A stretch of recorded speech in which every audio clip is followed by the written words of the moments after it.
How do we do that? Good. So, for instance, we know that there's now value in some composition of that waste. Now, let me just bring it up. Before now, even what do you call it, the metallic composition of the waste were all being thrown away, isn't it? Now it's called condemn. They are walking around. Make a mistake and leave something metallic in front of your house. Because people have seen. So you see already, we are beginning to appreciate that there is, in fact, there are people who would now select the metallic composition or part of the waste, put it aside because they know there's somebody, a collector called condemned person or whatever, who will come and pick it and give the person 1 CD or 5 CDs or 3 CDs. It is big money. It's not 1 CD. I'm coming. I'm just giving an example. People are making. It's not cheap money. You can make as much as 500 Ghana cedis from some metal. And Julius, in fact, one of the interesting things I realize is that these days,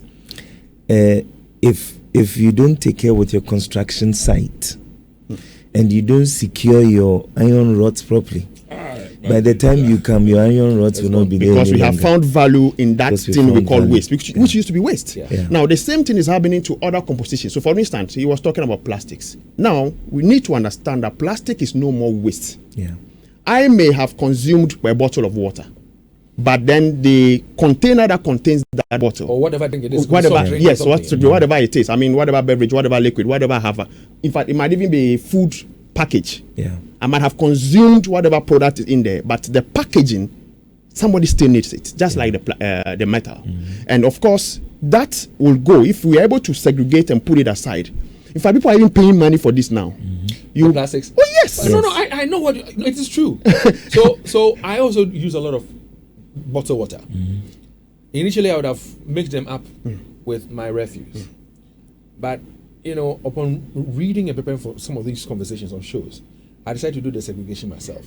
So I have 2 large bins, one for plastics and then one for the organic waste. Then I realized that when I separate them and I put them in front of my gate for the waste collectors, for them to come and pick it up.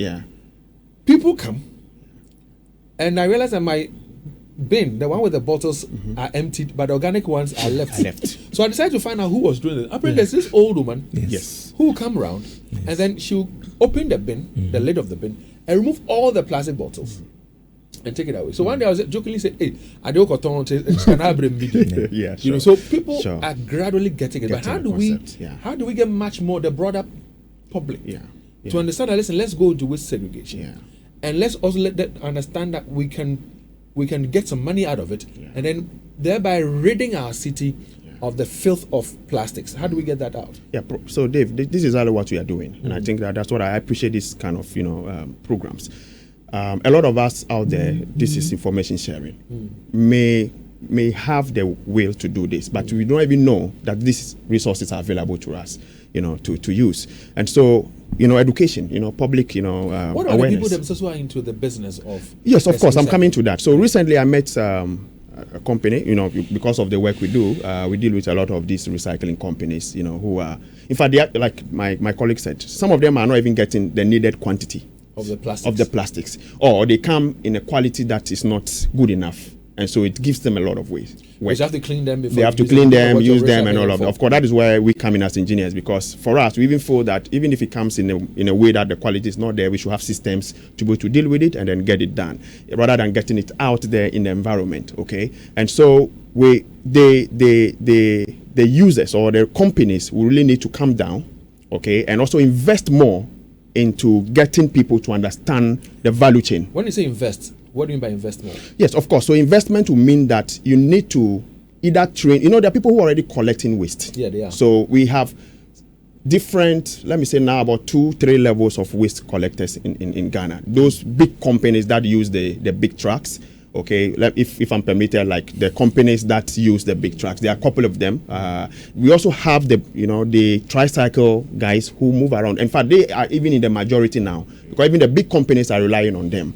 Now, these people need to be educated, because sometimes when I even do the segregation in my home or the sorting in my home, when they come, they just lump everything. Those who understand it will try to find, because now they're also going out there to sell. So they have something extra, and then they pour the plastic or the metals in those ones, and then the other ones that they think you have to take to these big companies, they put it aside. So we need to get these companies, identify this group of people, okay, and then train them on how to even collect the waste and then bring it to their facilities. And I think that is the level of investment I'm talking about. This will require, of course, some funding, because once you do it right, after some time, it becomes easier on you, and then we can get a lot more out there. What about sensitization, especially with people who are experiencing firsthand the effects of this on our environment? And I'm talking about the fishermen.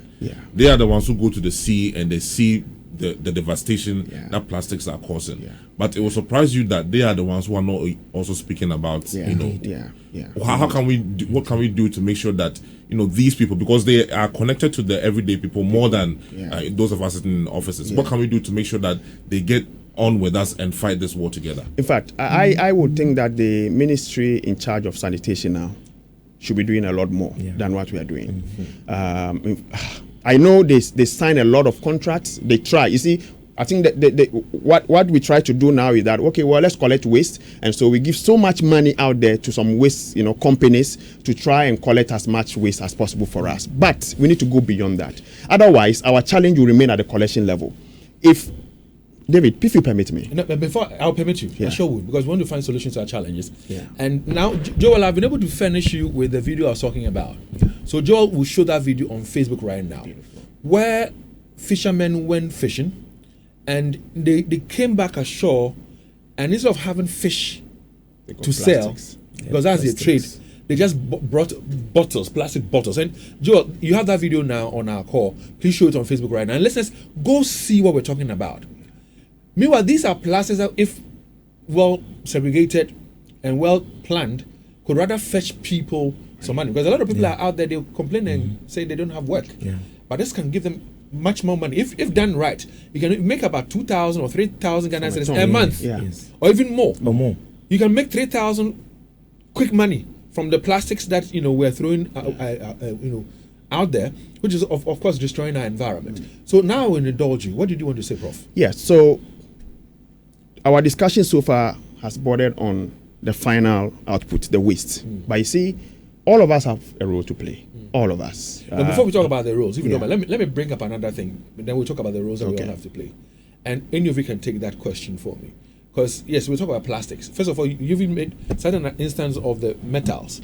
Now, it is no more waste. The metals have become a huge resource. It's a huge resource. In fact, it's a job for some people. So they go around shouting, condemn, and then buying the plastics. And then sometimes when you stand in front of Love FM, for example, you see huge trucks loaded with a lot of metals being transported. And even exported. To neighboring countries and even outside Africa. So that's there. We're also very much aware